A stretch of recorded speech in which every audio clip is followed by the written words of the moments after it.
네, 시작하면 됩니다. 예, 판사님들 안녕하셨어요. 오늘 그 세 번째 강의인데, 제가 좀 강의하는 시간에 아마 이동 중일 것 같아서 좀 녹화로 그 방송을 하고 제가 이제 시작과 이제 질문을 받도록 그렇게 한번 기획을 해봤습니다. 지난 2시간 동안에는 그 해상법의 이제 기본에 대해서 이야기를 했었습니다. 그러니까 우리가 상법 제 5편에 나와 있는 해상법의 그 다양한 그런 제도들에 대한 설명을 했었죠.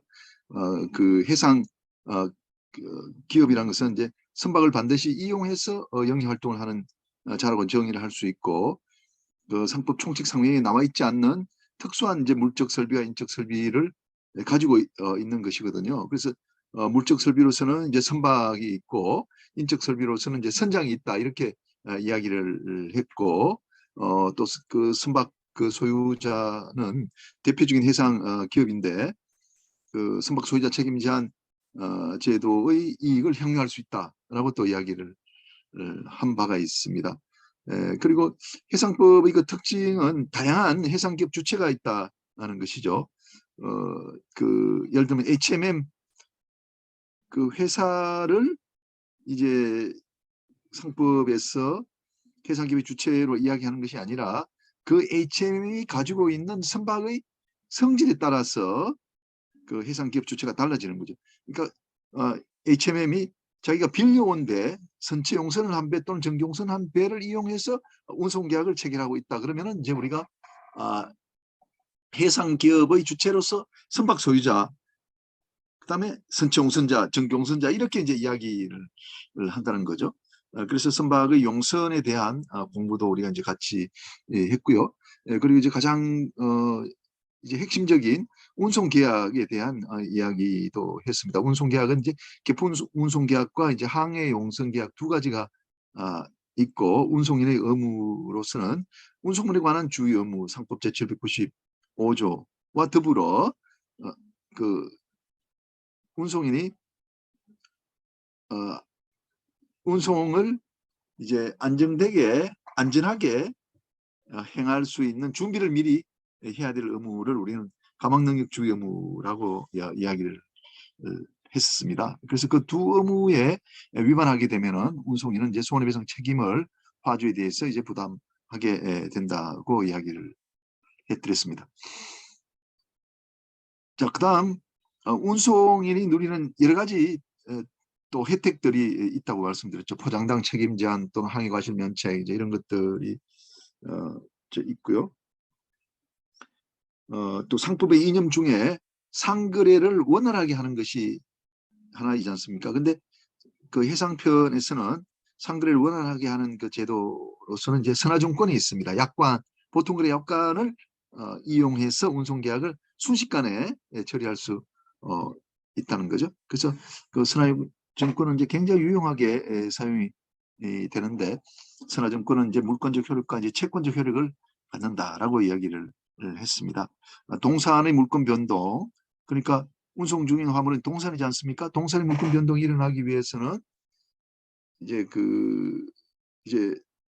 동산의 소유권 변동에 대한 물권적 합의와 그다음에 이제 점유 이전 인도가 있어야 되는데, 우리 이제 상법에서는 그 인도에 가름되는 목적물 반환 청구권의 양도 그 자체를 이제 선화증권 안에다가 집어넣어서 우리가 보게 되었고, 그 이제 선화증권을 손에 넣으면은 운송물에 대한 이제 점유를 이전받는 것과 같은 효력이 있다고 법에서 정했기 때문에, 선화증권을 손에 넣으면은 이제 그 소유권을 취득하게 된다라고 이야기를 했습니다. 그걸 우리가 이제 선화증권의 물권적 효력이라고 이야기를 했고, 그다음에 선화증권의 이제 채권적 효력이라는 것은 선화증권에 기재된 사항에 대해서 운송계약의 당사자는 아니지만 운송인에 대해서 일정한 어떤 법적 효력을 부여하는 것을 우리가 선화증권의 채권적 효력이라고 말씀을 드렸습니다. 그리고 이제 그 뒤로 넘어가면은 이제 그 해상 위험이 있는데, 선박 충돌, 공동훼손, 해난 구조, 유리 오염 이런 것들이 있습니다. 제가 뭐 자세히는 설명을 못 드린 것 같은데 그 선박 충돌은 이제 공동 불법 행위단 말이죠. 그래서 피해자는 그 쌍방 과실의 경우에 그 가해자인 선박 A, 선박 B 모두에 대해서 100% 자기 손해를 청구할 수 있는 것이거든요. 공동 불법 행위는 이제 연대 책임이니까. 예를 들면 A라는 선박에 화물이 있었고 B가 와서 충돌해서 A가 그 손해를 봤다 하더라도 A도 과실이 있고 B도 과실이 있다면은 두 그 가해자에 대해서 100% 손해배상 책임을 물릴 수가 있는데 그게 이제 민법의 공동 불법 행위의 입장이라는 거죠. 근데 상법의 선박 충돌의 경우에는 아니다. 과실 비율에 따른 책임만 물으라고 한다는 거죠. 과실 비율에 따른 책임만 물으라. 그래서 과실 비율이라는 게 중요했고 그 과실 비율은 뭐냐? 이제 해상교통 해상교통법에 가면 어떻게 항해하라는 방법이 나온단 말이죠. 그 방법을 어기게 되면은 주의의무 위반이 되고 그 정도에 따라서 이제 과실 비율이 정해진다라고 말씀을 드렸습니다. 다시 시작하겠습니다. 그다음 이제 유료오염 손해가 아주 중요하게 이제 다루어지는데 그 유료오염 손해는 우리가 일반 불법 행위와 좀 달리 우리가 이제 규율을 하고 있는 거죠. 유료오염 피해를 입은 그 어민들은 굉장히 이제 영세하기 때문에 우리가 이제 책임 제한 제도도 특별히 만들어 가지고 책임을 더 부담하도록, 즉 말하자면 손해배상을 더 받도록 그렇게 우리가 제도를 이제 만들어 둔 거죠. 그리고 이제 책임 제한 액수만큼은 그러니까 유주선의 선주는 이제 책임보험에 강제로 가입하도록 그렇게 했고, 그다음에 피해자는 그런 이제 책임보험자에게 직접 청구를 할 수 있도록 그렇게 했단 말이죠. 그리고 이제 IOPC 펀드라는 국제 기금을 만들어 가지고 책임 제한 액수보다도 더 이상의 금액을 그 이제 국제 기금이 피해자를 위해서 지급하도록 그렇게 우리가 제도를 이제 마련을 해뒀습니다. 근데 이제 유리오염 중에서도 일반 선박에 의한 또 오염 사고가 있어요. 그때는 이제 그 유조선에 의한 오염 사고와는 조금 이제 피해자의 보호가 좀 미약하다 이렇게 이제 표현을 할 수 있어요.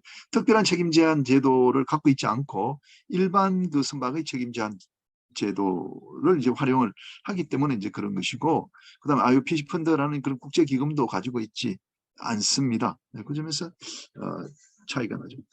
그리고 또 한 가지 중요한 점은 이제 무과실 책임을 부담한다는 거죠. 그 이제 가해자들은 이제 무과실 책임을 부담하기 때문에 피해자가 그 가해자인 그 선박 사이드의 그 과실을 입증할 필요가 없다는 거죠. 그 점에서 굉장히 유용하다.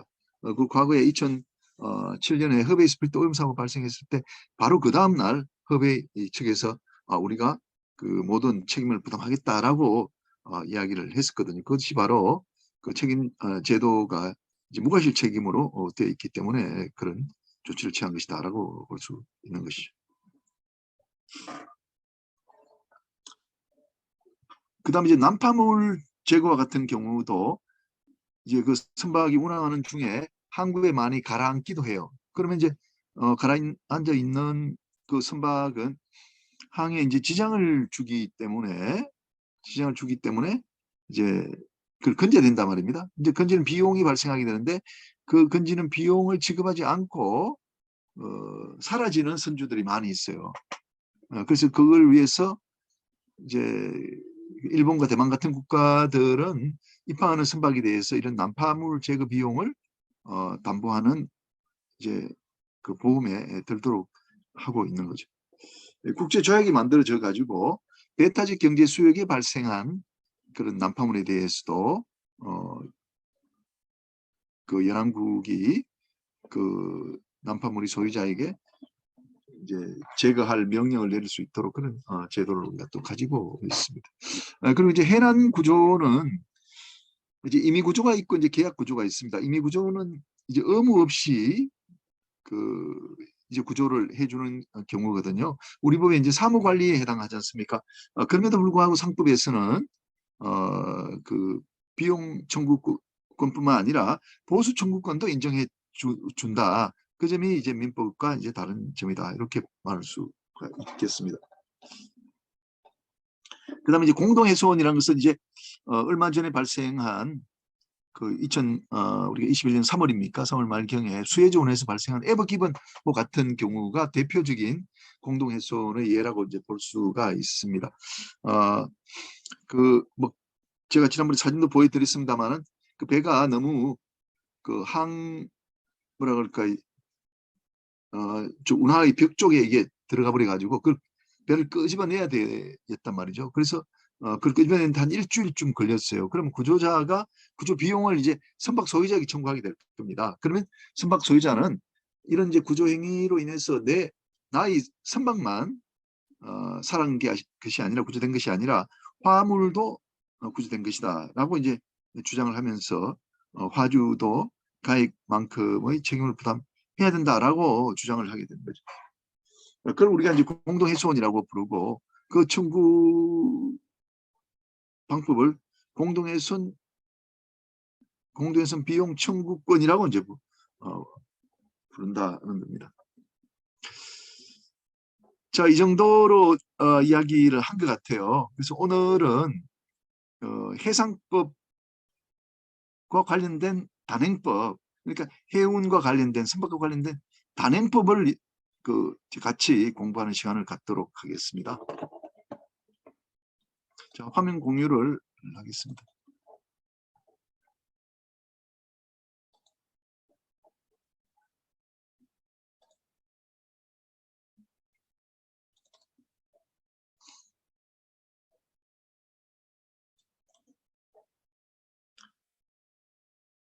예, 잘 보이시죠?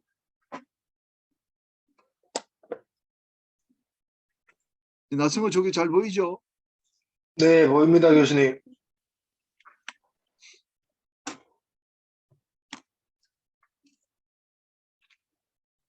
자, 제가 한 8개로 카테고리를 이렇게 만들어 가지고 설명을 하려고 준비를 했습니다. 선박안전법, 손해배상관련법, 그다음에 해운산업보호 규제법, 그다음에 선박금융법, 선박근조법, 회사도산법, 회사경쟁법, 국제사법 이렇게 마련이 되어 있습니다. 자, 첫째 이제 선박 안전관련법입니다. 선박법입니다. 우리가 국적법이라 그러나요? 그와 마찬가지로 선박도 이제 건조가 되면 이게 뭔가 뭐라 그럴까요?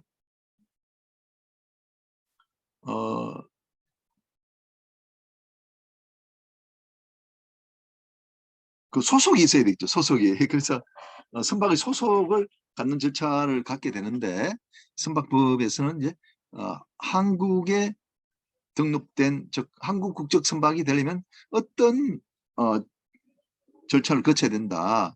그리고 어떤 사람이나 법인이 한국 선박을 소유할 수 있다. 이제 이런 내용들을 이제 규율을 하고 있습니다. 한국인 소유의 선박에게만 이제 한국 국적을 이제 부여를 합니다.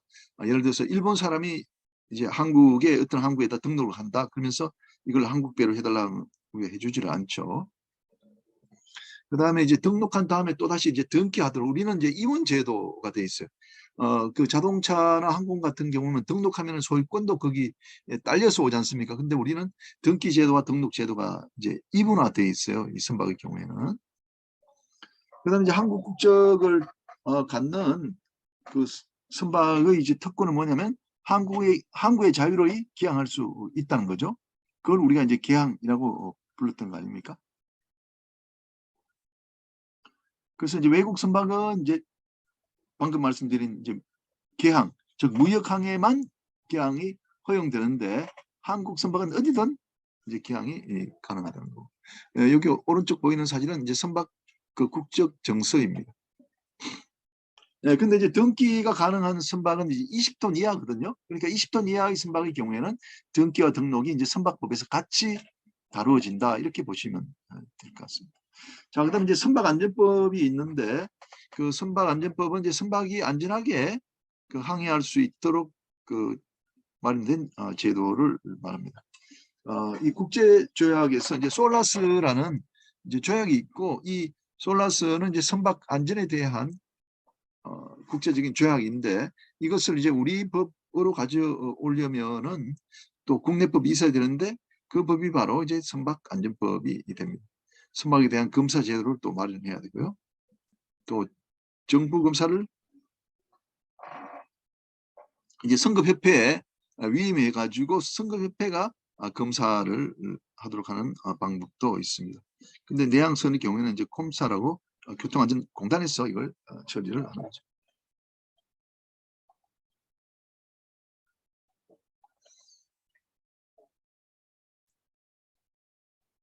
자, 잠깐 다음은 해양오염 방지법입니다. 우리가 바다에서 이제 기름이 유출됐을 때 이제 어떻게 처리할 건가? 그리고 이제 기름을 유출하는 사람들을 처벌하는 규정을 가지고 있습니다. 이것도 말폴이라는 이제 국제 조약을 국내에 이행하는 그 법률이라고 보면 되고요. 근데 우리가 이제 형사처벌은 고의범 처벌이 원칙이지 않습니까? 근데 해양 오염 방지법에는 그 과실로 기름을 방출해도 이제 처벌되도록 그렇게 되어 있다는 거죠. 잠깐만요. 예, 아까 저 선박안전법 하나 저 누락이 됐는데 그 선박안전법은 이제 선박이 안전하게 그 바다를 이제 항해할 수 있도록 그 하는 제도입니다. 그래서 이제 솔라스라는 그 법률을 솔라스라는 국제 조약을 이제 국내법화한 제도이고요. 이 선박이 바다를 항해하기 위해서는 안전해야 되는데 그걸 어떻게 담보하느냐? 이제 검사 제도가 있어야 되겠죠. 그래서 선박은 이제 4년마다 한 번씩 이제 정기 검사를 받도록 돼 있거든요. 또 연차 검사도 받고. 그런데 이런 그 검사를 정부가 다 하는 것이 아니라 정부는 이제 선급협회라는 곳에 이제 위임을 또 할 수 있도록 그렇게 돼 있습니다. 이제 원양 상선에 대해서는 이제 한국선급이라는 그런 이제 단체에 그 검사를 이제 위임하고요. 그다음에 이제 내양선에 대해서는 이제 교통안전공단이라는 과거 이제 어선협회였는데 거기다가 검사를 또 이제 위임하게 됩니다. 그리고 이제 선박 소유자에게 이제 가망성 유지 의무를 이제 부여를 하고 있습니다. 예를 들면은 그 세월호와 같은 경우에는 이제 출항할 때부터 배가 문제가 있었지 않습니까? 그럼 우리가 가망성이 없다라고 말을 할 수 있는 거죠. 그다음에 이제 우리가 이제 국치부 선체용선이라는 좀 특수한 제도가 있다고 말씀드렸지 않습니까? 임대차이기는 한데 그 임대차 기간이 끝나면은 소유권을 임차인이 취득하게 되는 소유권 유보부 매매와 이제 유사한 것입니다. 그 선체 용선, 즉 국치부 선체 용선에도 가망성 유지 의무를 그 용선자에게 부과할 수 있는가? 이게 이제 의문이에요. 왜? 국치부 선체 용선은 한국 배가 아니지 않습니까? 예를 들면 파나마 또 마샬 아일랜드에 등록된 배이기 때문에 파나마나 마샬 아일랜드의 그런 배라고 이제 볼 수가 있는 것이거든요. 한국에 들어와 있을 때는 이제 우리 법에 따라서 이런 의무를 부담할 수 있다고 보는데 그 배가 이제 외국에 이제 뭐 항만에 있을 때 과연 우리나라 선박안전법이 이게 과연 작동이 되겠느냐 하는 문제가 있습니다.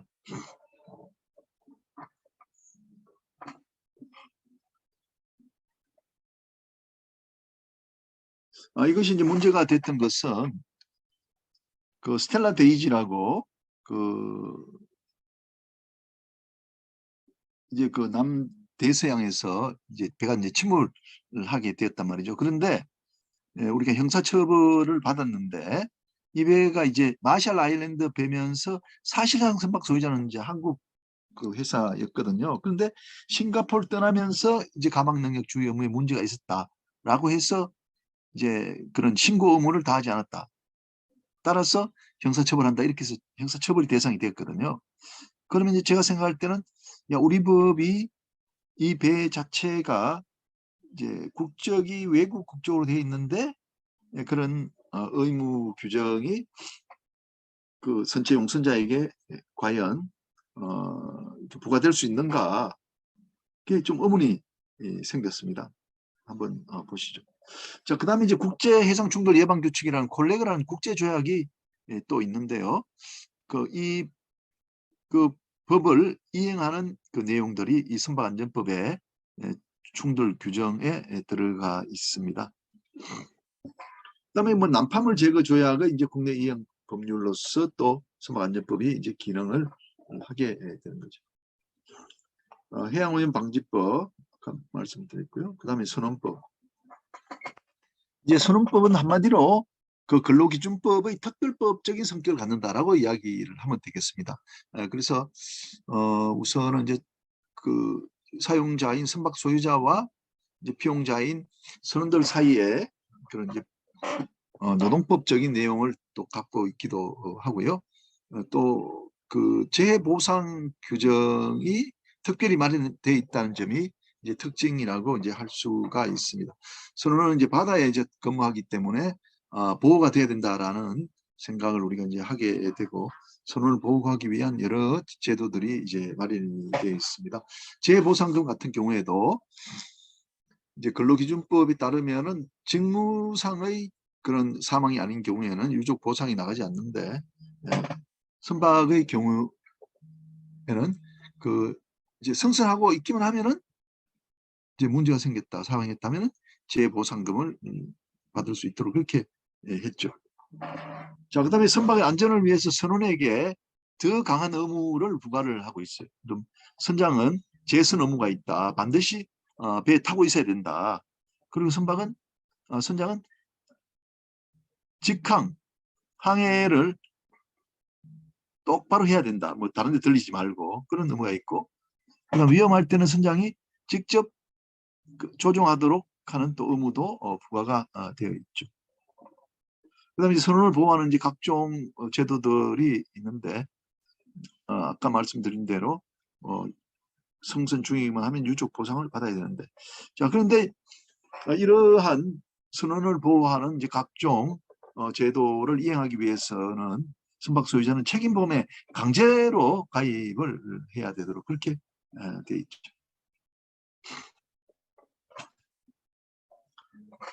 이 사진 보이세요? 판사님, 이 사진 보이세요? 제가 이제 84년이니까 졸업하고 3년 전에 25살 때네요. 너무 좋을 때다. 저 뒤에 보이는 것은요, 그 이제 알루시안 열도 지날 때 그 뒤에 보이 이제 겨울철인데 눈이 많이 왔었어요. 그 뒤에 보이네요. 알루시안 열도 지날 때. 자, 그다음에 이제 선박직원법은 STCW라고 이제 뭐 누구나 다 그 배에 타서 선장이 될 수는 없을 거 아닙니까? 어느 정도의 그 기능은 갖추어야 이제 선장으로 근무할 수 있게 되는데, 그렇게 이제 그 당직을 서게 되는 그 선원들 선장을 어떻게 교육시킬 것인가 하는 그런 내용을 가진 조약이거든요. STCW가. 이걸 이제 국내 이행할 때는 어떻게 하느냐. 그와 이제 관련된 법이 바로 이제 선박직원법이다. 그죠. 그 이제 면허가 여러 면허가 있는데 1급 항해사, 이제 옛날 갑종 선장이에요. 이 오른쪽 보이는 게 이게 이제 선장 면허증입니다. 보이시는 게 이제 선박 면허증이고, 지금 2018년 7월까지인데 제가 이걸 또 갱신해 가지고 지금은 이제 2023년까지 유효한 선장 면허를 가지고 있습니다.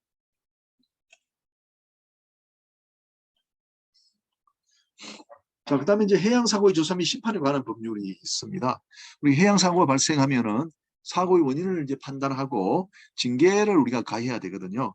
형사재판하고 유사한 그 제도가 이제 마련이 되어 있습니다. 검사에 해당하는 조사관, 판사에 해당하는 심판관, 그리고 변호사에 해당하는 심판변론인, 이런 유사한 그런 직급을 가진 타이틀을 가진 사람들이 있습니다. 인천, 목포, 부산, 묵호에 지방해양안전심판원을 우리가 가지고 있습니다. 그리고 지방에 세종시에서 한번 다투고 불복을 하면은 세종시에 있는 이제 중앙해양안전심판원에 와서 다시 재결을 받을 수 있도록 그렇게 돼 있고요. 그다음에 재결은 두 가지가 있습니다. 원인 재결과 징계 재결이 있습니다. 원인 재결은 사고의 원인이 어디에 있다는 것을 판단하는 재결이고요. 또 징계 재결은 따라서 네가 잘못이니까 네가 책임을 부담해야 된다는 것이 또 있습니다.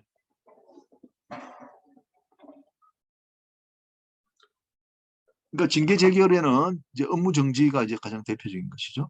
그래서 대전 고등법원에 취소 소송을 제기를 해요. 중앙해양안전심판원의 그 재결에 불복하게 되면, 그리고 대법원에 다시 올라갈 수 있는 거죠. 자, 그다음에 이제 우리 선박 충돌과 이제 연결이 되는 것은 이 해신법에 해양 사고의 그 원인 제공자가 이제 복수인 경우에는 원인 제공 비율을 산정할 수 있다라는 이제 규정을 넣어드렸습니다. 따라서 선박 충돌 시에 그런 과실 비율을 이제 정하니까 결국은 이게 이제 민사의 과실 비율에 활용되는 그런 결과를 낳게 되었습니다. 자, 그다음에 이제 도선법이 있습니다. 도선법. 도선법 할 때마다 우리가 농담을 하는 것이 도선법에서 규율하는 건 도선사거든요. 도선사, 서울에 있는 절 이름이 아닙니다. 우이동에 있다 그러대요, 도선사. 네. 서울에 있는 절 이름이 아닙니다. 이제 외국 선박이 우리나라에 들어올 때 우리나라 항구에 대해서는 그 선장들이 잘 모를 거 아닙니까? 그러니까 이제 우리나라에서는 국가에서는 우리나라뿐만 아니라 모든 국가에서는 로컬 날리지, 그 지역에 대한 지식을 많이 갖고 있는 사람에게 선박을 인도해서 부두에까지 안전하게 붙여달라라고 부탁하는 그런 제도가 이제 도순 제도가 되는 거죠. 그 도순사 선발에 대한 이제 규정이 있고요. 이제 5,000톤 이상, 옛날에는 뭐 5년 이상인데 지금은 아마 2년으로 줄어들었을 거예요. 시험 과목 중에 해상교통법이 있고, 도순사의 책임이 이제 항상 문제가 되는데요. 그 도순사는 기본적으로 그 선박 소유자의 일시적인 피용자다, 이렇게 우리가 봐요. 그러면 불법행위 책임은 이제 그 피용자의 사용자인 이제 그 선박 소유자가 부담하게 되지 않겠습니까? 그래서 사용자 책임을 선박 소유자가 부담하도록 그렇게 되어 있고요. 그다음에 임의도승구와 이제 강제도승구가 있는데, 임의도승구는 도순사의 승선이 자유로운 것이고, 강제도승구는 도순사가 반드시 이제 승선하도록 되어 있는 경우를 말한다.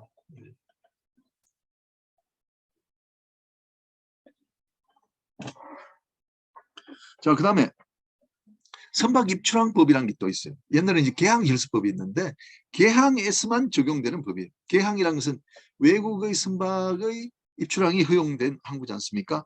우리가 왜 그 제물포 조약입니까? 어디에서 인천항, 부산항, 그 다음에 이제 원산항에 대해서는 이제 외국의 선박이 입항이 가능하도록 했다. 그것이 바로 이제 개항이지 않습니까?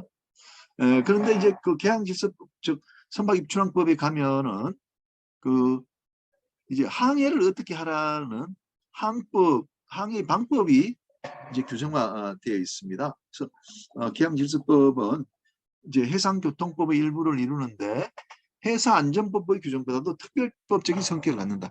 해사안전, 그러니까 그 국제조약을 국내법으로 한 것이 해사안전법인데 해사안전법보다도 또 특별법적인 성격을 갖는 이런 선박 입출항법이 있다는 거죠. 그럼 선박 입출항법에서 그 해사안전법과 달리 규정됐다면 선박 입출항법이 우선적으로 적용이 된다. 그리고 이제 입항하는 선박은 출항하는 선박을 피해야 한다, 이런 내용을 가지고 있다는 거죠. 그리고 이제 선박 입출항법이 가지고 있는 또 하나는 예선에 대한 규율입니다. 예선에 대한 규율. 그러니까 예인선, 선박을 밀어주는 그런 조그만 예인선이 소유되고 운항돼야 하는데 여기에 대한 이제 규율을 하고 있습니다. 하나의 좀 특수한 특별한 내용은 선박 소유자는 예선업을 할 수 없도록 명문화되어 있다는 것이 또 좀 특별한 것입니다. 자, 다음은 이제 손해배상 관련법을 보도록 하겠습니다. 성우야. 네, 교수님. 좀 쉬어야 되겠다. 예.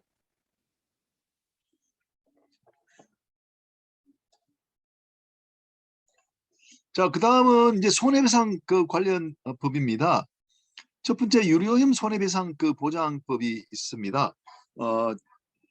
그 이제 유선이 유료염 그 손해를 야기한 경우, 그리고 일반 선박이 선박 연료유를 가지고 또 사고를 이제 그 발생한 경우입니다.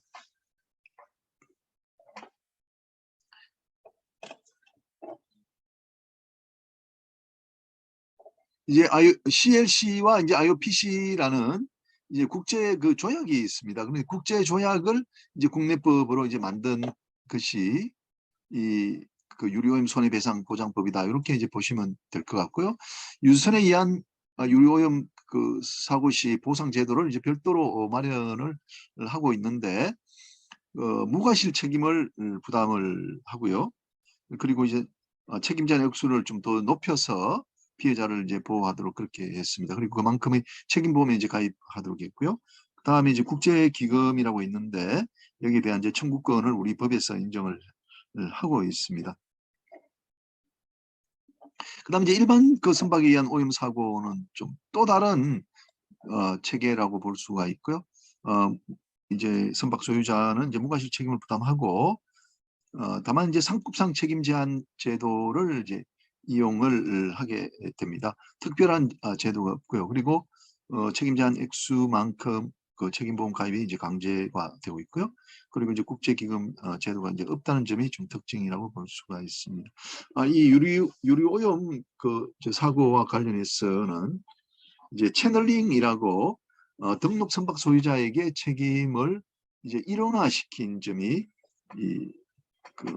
큰 특징이라고 할 수가 있습니다. 그러니까 배가 선박 소유자로부터 이제 선체 용선자, 전기 용선자로 빌려져서 운항되고 있다 하더라도 등록 선박 소유자가 책임을 부담하도록 그렇게 되어 있는 것이죠. 그런데 이제 우리 법은 이제 선체 용선자와 선박 소유자의 연대 책임을 인정을 하고 있고요. 그리고 이제 강제로 그 이제 보험에 이제 가입되는 그 선박의 톤수가 이제 국제조약에서는 이제 2,000톤 이상인데 우리 국내법은 이제 200톤으로 좀 변경을 시켜놨다는 점 말씀드립니다. 자, 그다음에 이제 선박 소유자 책임 제한 절차법이 있습니다. 우리 상법에 따르면 이제 선박 소유자는 이제 책임을 제한할 수 있는 그런 권리를 갖지 않습니까? 그런데 이걸 이제 절차적으로 어떻게 할 거냐? 이 내용은 그 채무자 회생법 있지 않습니까? 채무자 회생법. 채무자 회생법하고 거의 이제 유사하게 되어 있습니다. 선박 소유자 이제 책임 제한 절차법도 선박 소유자는 이제 선박의 톤수에 따른 이제 기금만큼만 이제 책임을 부담하게 되거든요. 그러니까 손해배상 액수가 1,000억이라 하더라도 이 기금이 이제 뭐 100억이라 그러면 그 100억을 가지고 채권자들이 모두 나누어서 이제 가져가야 되는 것이거든요. 그래서 어떻게 나눠 가질 것인가를 정한 절차법이라고 보시면 되겠습니다. 책임자는 이제 항변으로 되지 않고 별도의 소에서 다루어져야 된다고 볼 수가 있습니다. 운송인의 포장당 책임자는 이제 본안 소송에서 항변으로 가능한데 여기는 특별한 소송을 거쳐야 된다는 점이고요. 책임 제한 절차를 신청하면 이제 효력이 발생하는데 압류된 선박도 이제 풀려난다는 점. 그리고 뭐 이제 채권자는 이제 신고하도록 하고 그다음에 그것이 정당한 것인가에 대한 또 사정도 하도록 하고 있습니다. 채권자는 책임 제한 기금에서만 이제 배상을 받을 수가 있고요. 그 2015년쯤에 났나요? 허베이 스플리터 오염 사고와 관련 대부분 판결에서 책임 제한과 관련된 절차법에서 많은 문제를 다루었습니다. 자, 그다음에 이제 해운 산업을 보호하고 규제하는 법에 대해서 이제 알아보도록 하겠습니다. 첫 번째 해운법이 있는데 해상 기업을 보호하고 시장 질서를 규율하기 위한 법률이라고 말씀을 드리겠습니다. 해상 운송 사업자라는 이제 정의 규정을 가지고 있는데 여기는 이제 여객 운송과 화물 운송으로 나누어서 보고 있습니다. 여객 운송 사업자는 청해진 세월호의 경우에 그 정해진 것 같은 회사를 이제 여객 운송 사업자라고 하죠. 우리나라 울릉도에 가는 배들 마찬가지죠. 그리고 이제 해상화물 운송 사업자 여기는 이제 전기선 운항과 이제 부전기선 운항이 있습니다. 최근에 많이 문제가 되고 있는 그 컨테이너 운송과 관련된 것은 이제 우리가 이제 전기선 영업이라고 그러죠. 그러니까 해상화물 전기 운송 사업자, 해상화물 부전기 운송 사업자 이렇게 이제 부르고 있습니다. 여객의 경우에는 이제 면허를 받아야 되고 이제 화물과 관련해서 이제 등록만 하면 되는 것으로 이제 그렇게 돼 있고 아마도 그 판사님들께서 이제 해운법과 관련해서 그 여객 사업자들에게 이제 면허를 해양수 한번 내줄 때 그게 잘 됐다, 못됐다 뭐 이렇게 해서 뭐 취소 소송 같은 것들 이런 것들이 많이 이제 법원에 이제 결과되게 됩니다. 그다음에 이제 그 해운 산업을 보호하기 위해서 대량 화재의 경우에 해운업 진입을 이제 사실상 막고 있는 내용들이 있습니다. 전략 물자의 경우에. 자, 그다음에 이제 해운법 제29조는 이제 공동행위를 허용을 하고 있습니다. 최근에 이 공정거래위원회와 해운업계 사이에 이제 갈등 관계가 조성이 되고 있는데 공정거래법 제19조는 이제 부당한 공동행위를 규율을 하고 있지 않습니까? 뭐 담합을 해서 이제 그 요금이나 운임을 인상을 하게 되면은 이제 처벌의 대상이 되는 거죠. 과징금을 부과를 받게 된단 말입니다. 그런데 해운법 제29조는 우리 전기선사는 운임이나 노선 조정이나 선박 표항 등을 이제 공동으로 할 수 있도록 그렇게 했습니다. 자, 여객운송 사업자는 이제 책임보험에 가입하도록 그렇게 되어 있고요. 이게 이제 면허 인가 요건에 해당합니다. 세월호 사고 시에 이게 이제 크게 소용이 되었었는데 여객운송 사업자는 사업을 하기 위해서는 이제 일종의 책임보험에 이제 가입하도록 그렇게 돼 있다 이거죠. 여객의 그 사상에 대해서. 그런데 세월호 사고가 나자 그 청해진이 워낙 뭐라 그럴까요? 엉망으로 뒀었기 때문에 청해진이 이제 파산이 돼버렸지 않습니까? 그래서 여객이 그 청해진의 책임보험자에게 직접 청구해서 이제 보험금을 형태로 피해를 보상받을 수 있을 것인가 이게 이제 문제가 되었습니다.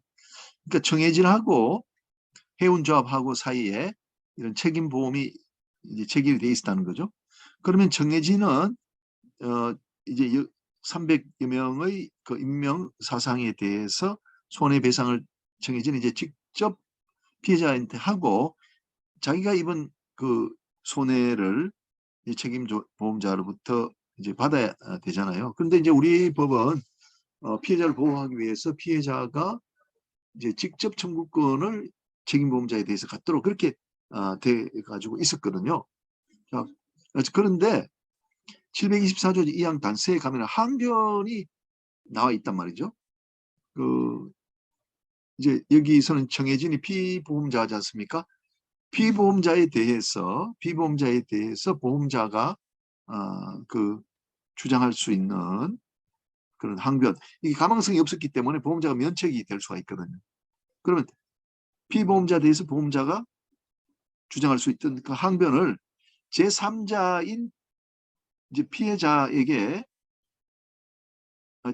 제3자인 피해자에게 그러니까 가해자에 대해서 보험자가 주장할 수 있는 그 항변을 이 피해자에게도 주장할 수 있는가 이게 이제 문제가 되었어요. 우리 그 상법에는 거기에 대한 것은 나와 있지가 않거든요. 규정이. 그래서 이제 저는 어떻게 해석하냐 그러면 국제조약에서 이제 그 책임보험에 대한 그 직접 청구권을 인정하는 경우에는 우리가 여기에서 인정해 줘야 된다. 그러니까 항변을 주장할 수 없다. 그러니까 피해자를 보호해야 된다. 이런 좀 생각이거든요. 그래서 그 국제조약은 모두 책임보험을 강제화시키고 있어요. 가입을. 그래서 여기도 마찬가지 아니냐 해서 이제 저는 어떤 주장을 했냐면은 그 해운조합은 그 이제 보험금을 지급해야 된다. 그렇게 했어요. 근데 저처럼 이제 이론 구성을 한 사람은 제가 유일했어요. 그 당시에.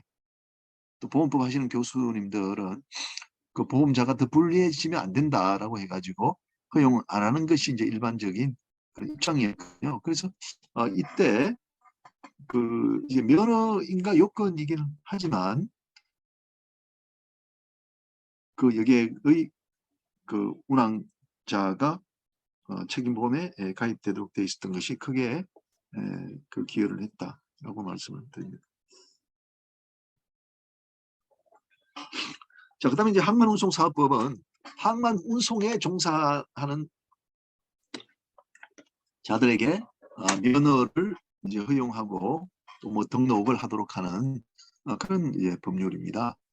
우리가 이제 항만에 가면은 이제 선박에 화물을 싣고 내리고 하는데 이제 도움을 주는 자들이 있단 말이죠. 항만 하역업자들, 그리고 금정업에 종사하는 사람들, 그다음에 운송형 예인 사업에 종사하는 사람들, 이런 사람들을 이제 항만 운송 사업자라고 이제 부른단 말이죠. 그다음에 이제 우리가 이제 항만공사를 이제 많이 이제 만들어 뒀어요. 항만시설 이제 운영자들인데 이 항만공사와 이제 부두 운영자와의 사이에 법률 관계를 또 우리가 이제 규율을 하고 있습니다. 네, 그리고 이제 항만 하역업자 등은 이제 운송의 이행 보조자의 지위에 있습니다. 그래서 화물 손해에 대해서 운송인이 이제 계약상 책임을 부담하게 되는 거죠. 그러니까 항만 하역업자가 잘못한 것은 운송인의 이제 의무의 일부를 잘못한 것이기 때문에 이행 보조자의 과실에 대해서 이제 운송인도 책임을 부담한다 는 것이죠. 그다음에 이제 한국선주상호보험조합은 이제 그 보험이 이제 세 가지가 있거든요. 해상보험에 선박보험, 적하보험, 그리고 선주 책임보험이 있어요. 그 제가 여러 차례 이제 이야기를 하게 되는데 그 운송인이 이제 화물에 대해서 손해배상 책임을 부담할 때가 있잖아요. 그러면 이를 위해서 내가 책임보험에 가입을 해야 된단 말입니다. 우리 영리보험으로서 뭐 삼성화재가 여기에 대한 보험을 제공하고는 있지만 전통적으로 그 선주들은 이제 자기들끼리 조합을 만들어 가지고 이런 경우에 우리가 보험자도 되고 피보험자도 되자 해서 P&I라는 이제 조합을 만들었어요. 그래서 우리나라 이제 선박들은 외국계 그런 그 P&I 클럽에 이제 들어서 가입을 해서 자기의 그 손해를 이제 보상 이렇게 전보받도록 이렇게 했었단 말이죠. 우리나라에는 그런 이제 조합이 없었기 때문에 이 법을 통해서 이제 우리나라도 그런 선주 상호 책임 보험을 이제 영위하게 됐다는 거죠. 자, 그다음에 이제 선박 투자 회수법이 있습니다. 여러분 아마 작통법이라는 걸 아마 알 것 같아요. 우리 그 판사님들은요. 자산 유통에 관한 법률 이게 있는데 여기와 아주 유사하게 법 구조가 이제 되어 있습니다. 선박을 건조하기 위해서는 이제 선주가 자기 부담금을 한 30% 정도 가져야 되고 그다음에 대출을 한 70% 정도 이제 받게 되거든요. 이제 건조 중인 그 선박이 이제 가치가 있기 때문에 한 70% 정도는 이제 그 선박을 담보로 돈을 이제 빌리게 된다는 말입니다. 그런데 자기가 부담하는 그 30%의 그 처벌이 쉽지가 않아요. 불경기일 때는 이제 그 스스로가 30%를 부담하기가 어렵기 때문에 이걸 어떻게 할 것인가 해서 우리가 이제 선박투자회수법을 만들어 가지고 일반 투자자로부터 이 30%라는 이제 금전을 우리가 이제 기금으로 마련하게 되는 거죠. 그래서 그 선박 투자 회사는 선박 한 척을 이제 소유를 하게 되고 이런 일들을 이제 하는 자를 우리가 이제 선박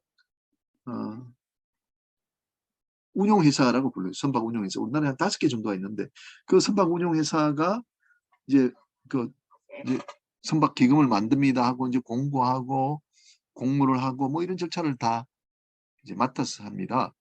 그리고 이제 이제 선박 그 투자된 돈을 가지고 배를 뭐 건조하고 해서 이제 인도를 받았지 않습니까? 그러면 이것을 이제 운항하는 회사에게 이제 넘기게 되는 겁니다. 그러니까 선박 운용회사가 이제 운항을 하는 영업을 하는 회사가 될 수 없다라고 돼 있어요. 왜? 그렇게 되면 자칫 이제 적자가 나기 때문에 여기서는 말하면 이제 선박 투자 회사가 선박을 하나 이제 소유하게 되지 않습니까? 그러면 소유하면서 이걸 빌려줘 가지고 거기서 나오는 수익을 가지고 투자자한테 주기도 하고 이 배 자체가 이제 매각되기도 하고 이렇게 해서 투자한 자들에게는 이제 그 이제 원금과 수익을 이제 배분하게 되는 그런 법이다 이렇게 볼 수가 있습니다. 자, 그다음에 해양진흥공사법은 이제 시중은행은 이제 불경기가 되면 이제 대출금을 이제 회수를 하게 됩니다. 이게 불경기가 되면은 이제 선박의 가액이 떨어지지 않습니까? 그럼 이게 내가 돈을 100억을 빌려줬는데 배값이 50억밖에 하지 않아요. 그럼 은행으로서는 어떻게 되겠습니까? 아이고 배값이 더 떨어지기 전에 빨리 내 돈 50억을 100억을 찾아야 되겠다 이렇게 되지 않겠습니까? 그러니까 불경기가 되면은 그 자금을 회수하려는 것이 시중은행의 입장이에요. 그런데 불경기가 되면 성과가 떨어졌지 않습니까? 그러면 이때 선박을 내가 많이 소유하게 되면은 성과가 올라가면 내가 팔아서 이익을 많이 챙기게 되겠죠. 그래서 이제 선주들은 이때 은행으로부터 돈을 빌리려고 그러는데 은행이 돈을 안 빌려줘요.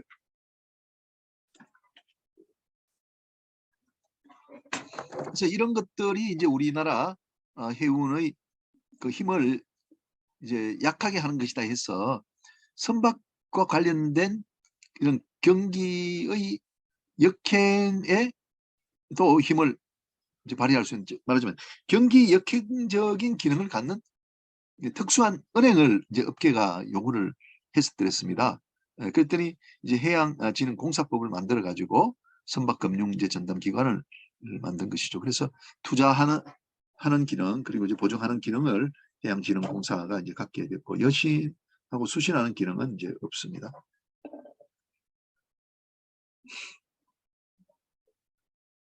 자, 그다음에 이제 선박금융법에 대해서 조금 보도록 하겠습니다. 선박 소유자는 이제 성가의 90%까지 이제 대출을 받는 것이 지금 현실입니다. 그러면 은행은 이제 선박 소유자에게 그 금융 대출을 해주게 되겠죠. 그러면 금융 대출 계약, 론 어그리먼트를 맺게 되는 것이고요. 선박 소유자는 건조 중인 선박을 이제 저당 목적물로 이제 제공을 하게 되고 은행은 이제 저당권자가 되게 됩니다. 선순위 금융은 성가의 70%까지 이므로 이제 안전하다라고 이제 볼 수 있고요. 나머지 후순위를 다른 기관이 보증하는 형태로 선박금융이 이루어지게 됩니다. BBCHP 이제 국지부 선체용선 또는 뭐 소유권 유거부 선체용선이라고 부르는 구조를 한번 보도록 하겠습니다. 베어보트, 차트 파티, 하이어 퍼처스. 은행은 이제 다른 채권자로부터 선주가 강제 집행을 당하는 경우를 우려하게 됩니다. 그래서 선박 소유자의 소유로부터 분리시킬 이제 연구를 하게 되었습니다. 그래서 SPC라는 도구를 활용을 합니다.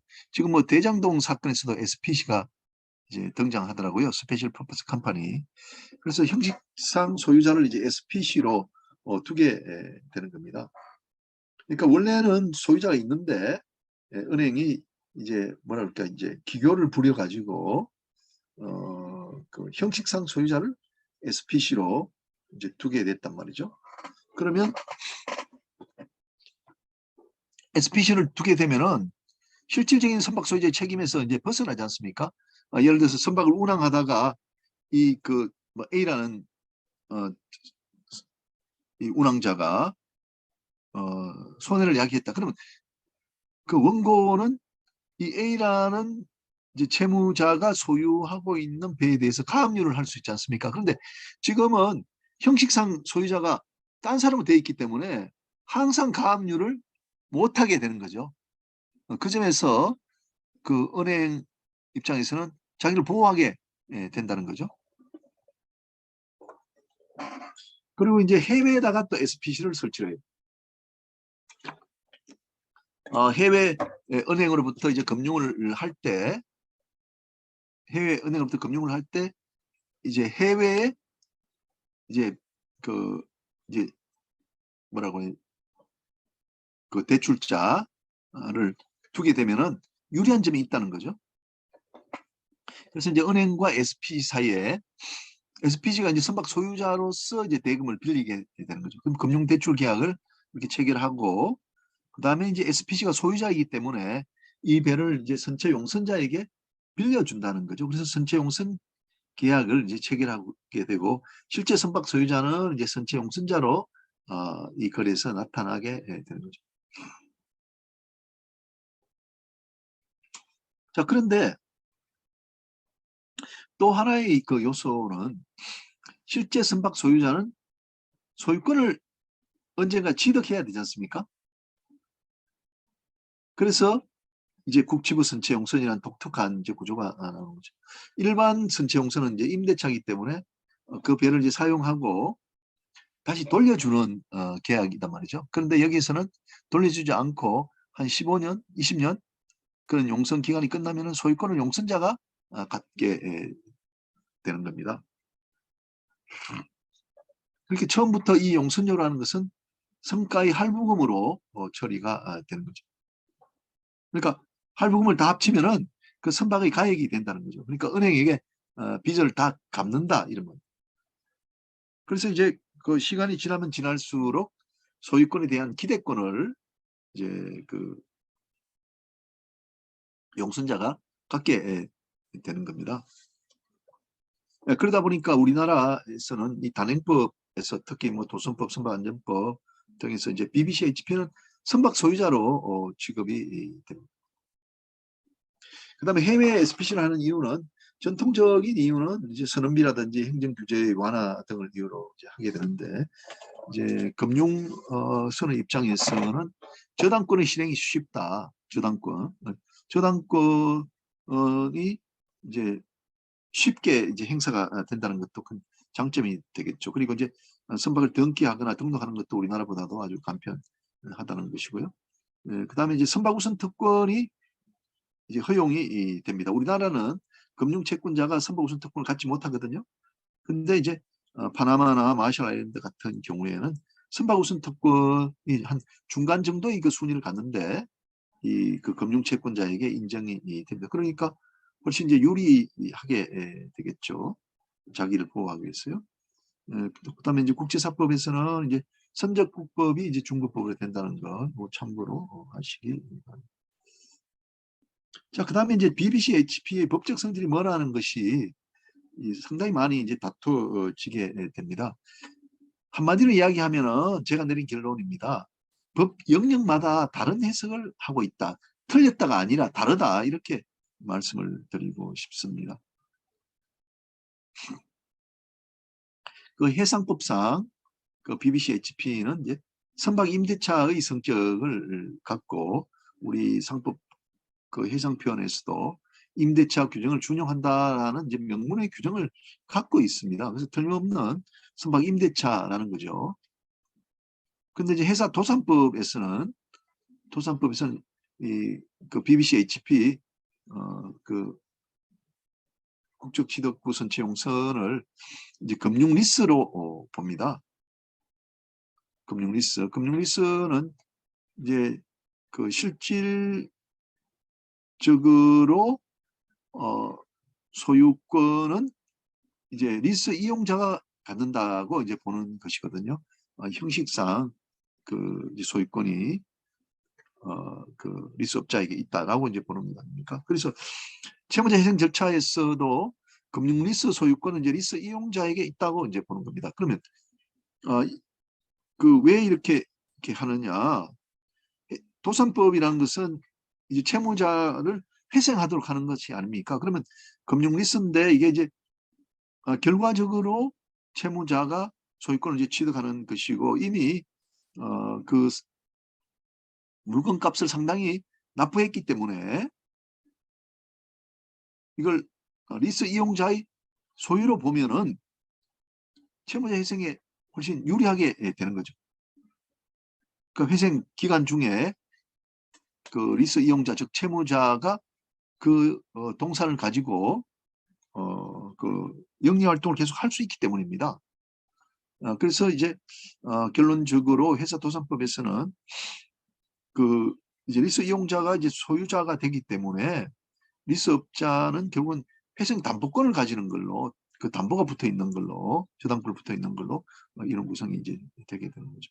그래서 이제 은행은 선박을 환수하지 못하는 결과가 되고 또한 강제 집행을 못하게 된단 말이죠. 그런데 이제 한진 해운 사태에서 창원지방법원은 아니다.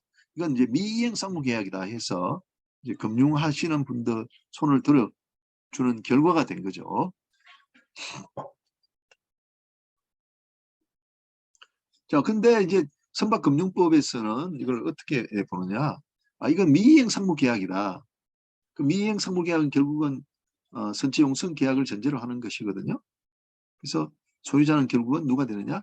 이제 SPC가 되는 거죠. 그래서 SPC 된 선박에 대한 이제 저당권자의 지위에 그 이제 금융권이 있게 되는 거죠. 그런데 이제 회생 절차에서 SPC가 채권자로 등장하는 것이 아니라 이제 그 우리나라 이제 금융회사들이 자꾸 등장하는 이유는 뭐냐면 그 SPC로부터 이제 선체용선 계약상 자기가 이제 그런 채권자의 지위를 모두 양수받은 자로서 회생 절차에 이제 나타나는 것이죠. 제가 쓴 논문을 소개했고요. 자, 그다음에 이제 선박근조법입니다. 선박근조법은 이제 근조 중인 선박, 근조 중인 선박은 이제 상법상 그 선박인가 하는 이제 의문이 이제 제일 먼저 이제 생기게 아직은 이제 선박은 아니죠. 인도된 다음부터 이제 법률 관계를 다루는 것이 이제 해상법의 문제입니다. 근데 이제 소유권의 기속은 이제 약정에 의해서 조선소가 이제 가지는 것이 이제 원칙으로 됐습니다. 약정이 없다면은 이제 우리 한국법 일대와 이제 영국법 일대가 이제 다른데 한국법에서는 이제 제주물 공급 계약의 법리에 따라서 이제 그 이제 발주자가 소유권을 이제 가진다고 해석이 될 수도 있습니다만은 영국에서는 이게 이제 그 이제 건조 중인 그 이제 선박에 대해서는 이게 매매법이 적용된다고 본답니다. 그렇게 되면 어떻게 되겠습니까? 조선소가 다 만들어서 파는 것이기 때문에 소유권은 이제 조선소가 갖는 걸로 이제 그렇게 되어 있습니다. 그렇지만 그 SAJ에 가면은 이게 그 소유권을 이제 그 건조자가 이제 갖는 것으로 이렇게 돼 있고 뭐 우리 법이나 영국법이 약정으로 소유권 누가 갖는 것은 허용되는 것으로 그렇게 알고 있습니다. 그 선박건조금융법 연구회가 이제 만들어져서 한 10년 동안 이제 연구 모임을 하고 있는데 제가 이제 회장으로 있습니다. 그 선박건조 관련법은 이제 상법에 특별한 이제 규정이 없는데 그 상법 46조 이제 기본적 상행위 뭐 제작과 관련되기 때문에 당연 상행이 되는 것이다. 이제 선박건조는 우리나라에서 이제 많이 일어나기 때문에 이것을 이제 특별한 상행위의 하나로 넣을 필요성이 있나 이런 생각을 하고 있습니다. 자, 그다음에 이제 건조계약서가 있는데 일본의 서식을 이제 활용을 하고 있습니다. 우리가 이미 한 20년 전부터 선박건조에서 이제 세계 1위를 달성하고 자체의 건조계약서 없고 일본의 건조계약서를 빌려서 지금도 이제 사용하고 있다는 점이 많이 아쉬운 점이죠. 그 선박건조계약법에 가면은 이제 가장 눈에 띄는 것이 이제 선수금을 이제 5차례 걸쳐서 할부해서 이제 납부하도록 되어 있다는 점이죠. 뭐 계약을 체결했을 때, 그다음에 이제 키를 낳았을 때, 뭐 철판을 잘랐을 때, 뭐 시운전을 했을 때, 뭐 등등 그런 이제 그 시간의 흐름에 맞춰 가지고 선수금을 5번에 걸쳐서 납부를 하게 됩니다. 그다음에 이제 헤비테일이라는 것은 이제 조선 경기가 이제 나쁠 때 그 조선소가 이제 다 부담하고 마지막에 이제 그 선주가 대금을 이제 지급하도록 그렇게 계약을 체결하는 것이죠. 그 다음에 이제 발주자가 이제 계약을 해제하게 되는 경우와 건조자가 계약을 해제하게 되는 경우를 이제 자세히 이제 기재를 하고 있습니다. 그 이제 건조 중인 선박이 인도가 지연이 된다든지, 그다음에 건조자가 도산이 돼버린다든지 하면은 이게 이제 그 선박 건조가 제대로 이행이 될 수가 없지 않습니까? 그래서 이때 발주자는 이제 계약을 해제할 수 있도록 그렇게 하고 있고요. 그다음에 발주자가 채무불이행, 뭐 선수금을 내지 않았다 하면 이제 며칠 지나면은 건조자는 이제 계약을 해지할 수 있도록 그렇게 하고 있죠. 자, 그다음에 선수금 환급 보정, 리펀드 개런티, RG의 법적 성질이 이제 문제가 됩니다. 근데 발주자는 5번에 걸쳐서 성과를 분할한 이제 선수금을 우리가 이제 납부를 하지 않습니까? 그런데 선박 건조가 안 돼 버리면은 발주자가 건넨 선수금을 돌려받아야 되지 않겠습니까? 근데 그 선박 건조가 안 된다는 이야기는 조선소가 재정 상태가 나빠서 안 되기 때문에 미리 받은 선수금을 줄 수가 없는 상태가 되겠죠. 그죠? 근데 이때 어떤 은행이 걱정하지 마라. 내가 그 건조자를 대신해서 내가 대금을 지급해 줄게. 선수금을 반납해 줄게 하는 약정서가 바로 보증서가 RG라는 겁니다. 선박 소유자, 발주자가 이제 수익자가 되는 거죠. 대부분 판례에 따르면 이게 이제 독립보정이기 때문에 원인 관계와 이제 단절이 되게 됩니다. 그래서 서면에 적힌 사유가 발생하면 무조건 하고 보정인은 이행을 해야 되는 것이고요. 그 희생 절차 개시 신청이 그 사유의 하나입니다.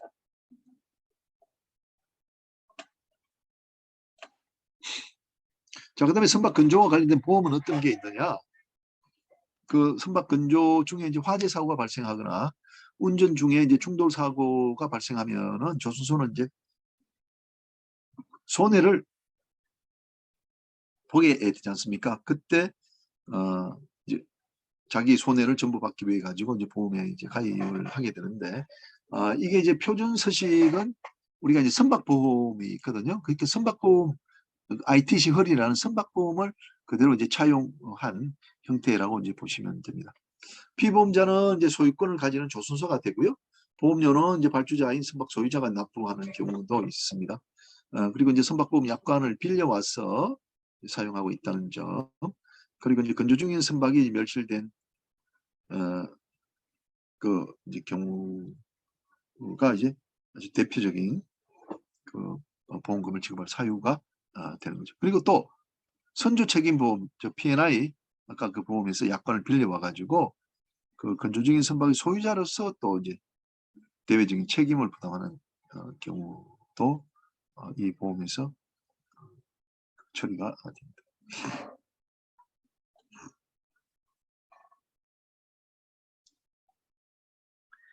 이게 건조 중에 화재가 나가지고 선박이 없어지는 경우, 그런 경우가 또 하나 있고, 시운전 중에 충돌 나가지고 상대방 배가 침몰되어서 내가 이제 가해자로서 책임을 져야 되는 그런 경우가 있고, 이제 2가지 경우가 많이 발생을 하게 됩니다.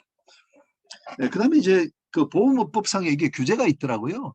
그 우리나라에서 건조되는 이제 건조 중인 선박은 모두 우리나라 보험회사에 가입해야 돼요. 그래서 유권 해석을 우리가 내렸는데 그 선박 건조보험은 모두 우리나라에 보험사에 이제 가입을 해야 된다는 점. 나성호 군, 성호야. 네, 교수님. 잠깐 좀 5분 쉬었다 하자. 네, 됐습니다.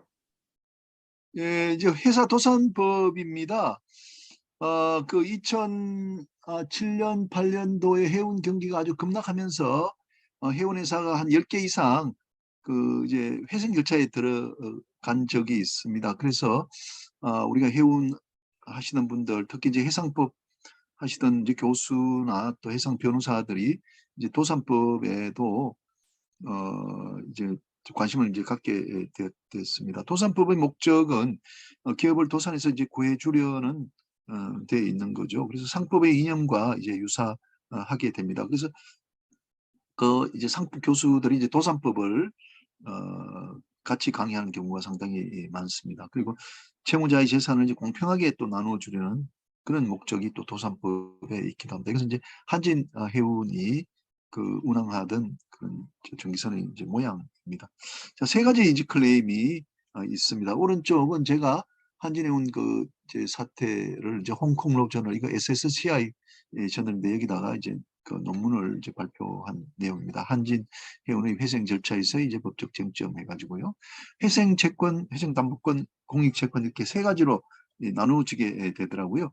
회생 채권은 이제 일반 채권이기 때문에 그 채권자들이 이제 회생 절차에서 뭐 통상 한 10분의 1로 이제 감축이 되어버립니다. 예를 들면은 한진해운과 관련해서 본다면은 이제 그 손해배상 채권을 뭐 가지고 있는 자라든지 그다음에 뭐 용선료 채권을 갖고 있다든지 하는 사람들은 이렇게 일반 채권자가 되고 그 회생 절차에서 한 10분의 정도로 이제 감축이 되어서 회수할 수 있습니다. 그리고 회생 담보권은 이제 그 담보가 붙어 있는 그런 것이죠. 아까 그 말씀드렸다시피 이제 금융 채권자가 여기에 이제 되게 될 겁니다.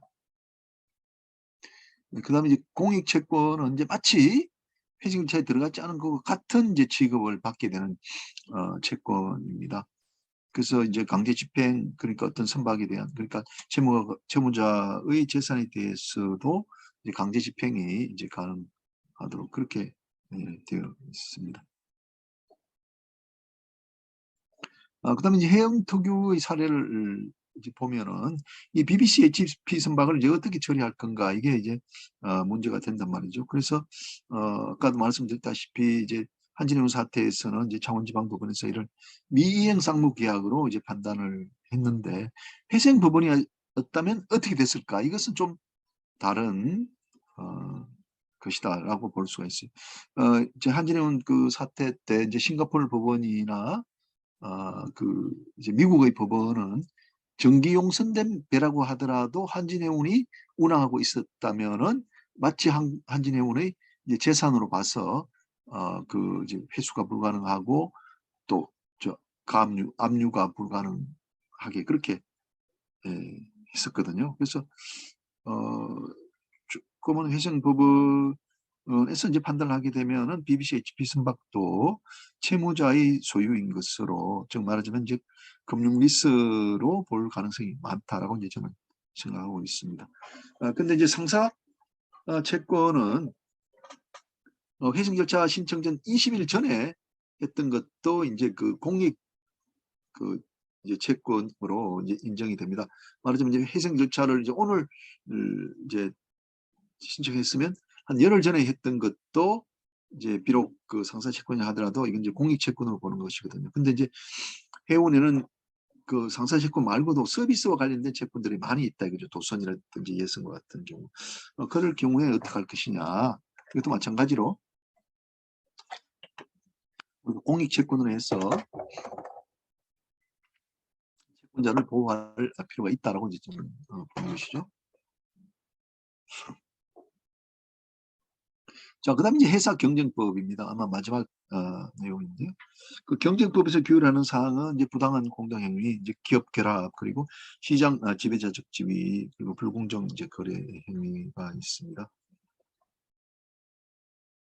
해운법에서 이제 특유하게 규정을 갖고 있는 것이 29조 이제 공동행위거든요. 그래서 공정거래법 제19조는 부당한 공동행위를 이제 처벌을 하게 되고 하게 되면 이제 시정조치 그리고 과징금 부과, 검찰에 대한 고발 등이 이제 이루어지게 됩니다.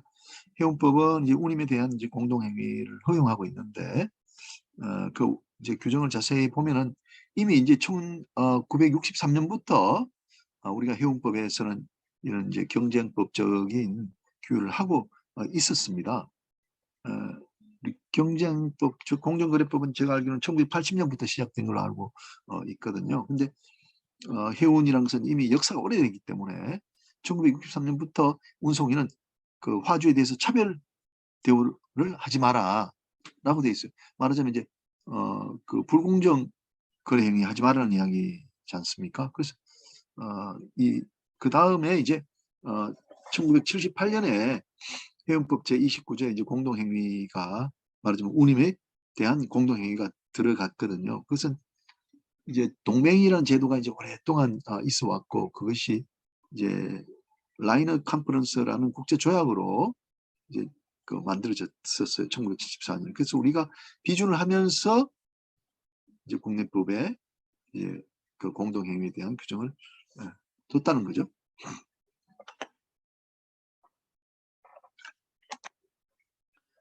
그래서 이제 해운법에 따른 이제 그 운임의 이제 공동행위가 그 이제 그 유효한데 이제 공정거래법 제58조에 가면 또 이 단행법에 있는 것은 이제 그런 행위가 정당한 경우에만 공정거래법 적용을 받지 않는다라고 되어 있거든요. 근데 이게 과연 이제 어떤 의미를 갖는가 이게 현재 이제 다툼이 되어 있습니다. 네, 근데 저는 연구를 해보니까 해운법 제29조는 굉장히 이제 자기 완결적이고 어떤 독자적인 지위에 있기 때문에 그 58조에서 정당한 행위가 아니다라고 보는 경우는 굉장히 드물지 않겠나 이런 생각이 듭니다.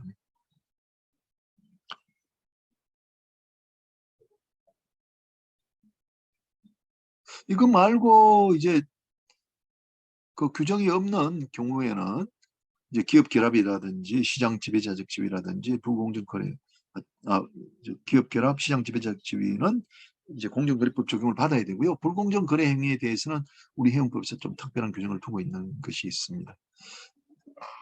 자, 그다음에 이제 국제사법입니다. 판사님들 오히려 이제 국제사법을 많이 좀 활용하게 될 것 같습니다만, 그 우리 국제사법이 이제 개정이 되면서 국제재판관에 대한 규정도 가지고 있습니다. 현재는 우리가 역추지설이라고 해가지고 이제 그 국내 그러니까 민사소송에 따라서 이제 그 재판관을 가지면은 이제 국제 그 사건에서도 재판관을 갖는 것으로 우리가 해석을 해오고 이제 적용을 해왔는데 우리가 국제재판관하고 관련해서는 국내법의 이제 그 재판관을 규정을 첨삭한다든지 등등 해가지고 어쨌든 이제 국제재판관을 규정을 이제 갖게 됐고 그걸 이제 그 활용해가지고 재판을 판결을 그러니까 국제재판관을 이제 우리가 이제 정하고 있는 거죠. 아마 국제사법학회에서 이제 국제재판관할과 관련된 규정을 국제사법에 넣는 작업을 지금 하고 있는 것으로 이제 알고 있습니다. 자, 그 다음에 이제 국제사법의 가장 큰 기능이라고 하면 역시 이제 중거법을 정하는 기능이거든요. 프리덤 오브 컨트랙트, 계약 자유 원칙이 여전히 이제 중거법의 결정에도 우리가 25조에 가면 있는 것이죠. 그래서 약정이 없는 경우에는 실질적 관련성이 있는 국가의 법을 적용하는 것이 이제 원칙으로 되어 있고요. 그리고 불법 행위는 이제 행위지법의 이제 그 적용을 받도록 되어 있고요. 그다음에 이제 해운의 특유한 사항은 이제 국제사법이 이제 1963년 그 만들 때부터 그 해운에 대해서 특별한 장을 이제 마련하고 있습니다. 그래서 60조 이하에 가면은 선박 우선 특권이나 선박 소유자 책임자와 관련해서는 선적국법에 따른다 이렇게 돼 있거든요. 근데 이제 이게 문제가 되는 것은 우리가 이제 편의 취득을 해서 SPC를 해가지고 파나마나 마셜 아일랜드 이걸 선박을 등록했다 이거죠. 사실상 실질적인 선주는 한국 사람이나 일본 사람이란 말이에요. 그럼에도 불구하고 국제사법에 따르면은 파나마법을 적용해야 되지 않습니까? 선적국법에 따르니까. 그럼 이게 실질적 관련성이 전혀 없어요. 이럴 때는 어떻게 하느냐?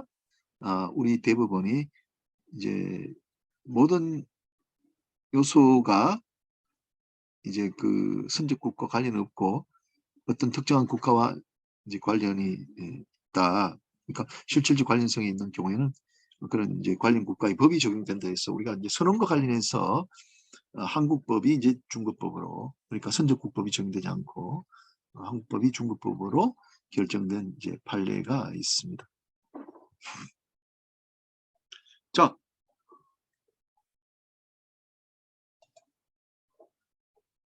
예, 오늘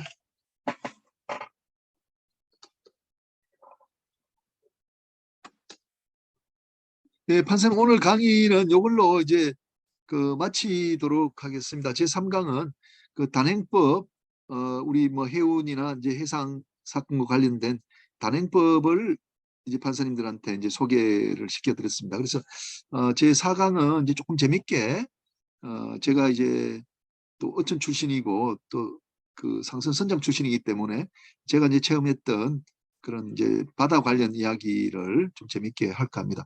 현재도 이제 동아일보에 바다 배 그리고 별, 김인현의 바다 배 그리고 별 연재가 나가고 있는데 현재 55회 정도 됐을 겁니다. 네, 그런 것들도 같이 이야기 좀 하도록 하겠습니다. 네, 판사님들 대단히 감사합니다. 마치겠습니다.